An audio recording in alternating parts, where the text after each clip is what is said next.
21 zápasov 7 hokejových tímov z 3 krajín, v ktorých padlo celkovo 214 gólov. To je matematika trojdňového amatérskeho hokejového turnaja, ktorý už po 4. raz zorganizovali domáci Ružoví Pantery.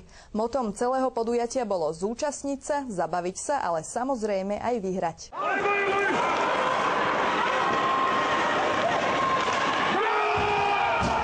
Takto pekne vsietili hokejisti z piešťanského tímu Pink Panther do súperovej bránky HK Šakal zo Šurian posledný gól turnaja. Stavom 6-5 si tak zabezpečili 4. priečku. 4 slovenské tímy na ľade prevetrali českí hokejisti z Plzne a Domažlíc aj moskovské Levy. Prvú polku sme zvládli lepšie my, ale Piešťany zapli v pravej chvíli a zaslúžene zvíťazili. Najťažší súper pre Panterov boli asi moskovskí Rusi. Hrali sme dobrý zápas, ale prehrali sme o 1 gól. A minulý rok sme skončili tretí, ale podstatné je to, že sme sa všetci zabavili hokejom a o to tu dneska, respektíve celý víkend išlo. V ruskom týme sa to blíží rôznymi hokejovými hviezdami bývalými, ktorí hrávali v najvyššiu sovietskú súťaž, aj trénovali tam niektoré kluby, ako myslím, že Magnitogorsk. Hokejisti si v zápasoch nedarovali ani kúsok ľadu. O góly nebola núdza najmä v druhý deň Topvar Panther Cupu. Fantastický deň bola sobota, kde sa odohrával aj najdôležitejší pre nás z nášho pohľadu organizátorov turnaja asi taký najdôležitejší a najkrajší zápas. Bol to práve medzi miestnymi bývalými hokejistami Pelikáni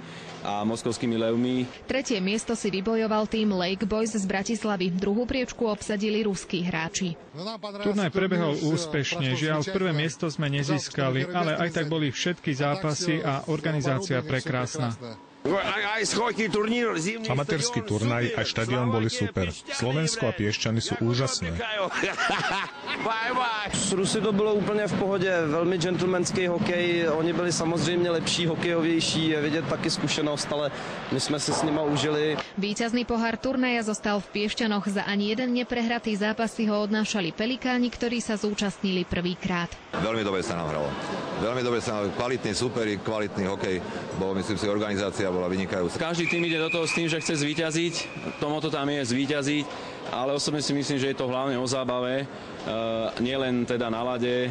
Na budúci rok by chceli organizátori amatérsky turnaj na ľadovej ploche zimného štadióna rozšíriť o týmy z Nemecka a Rakúska. Katarína Beňová, televízia Karpaty.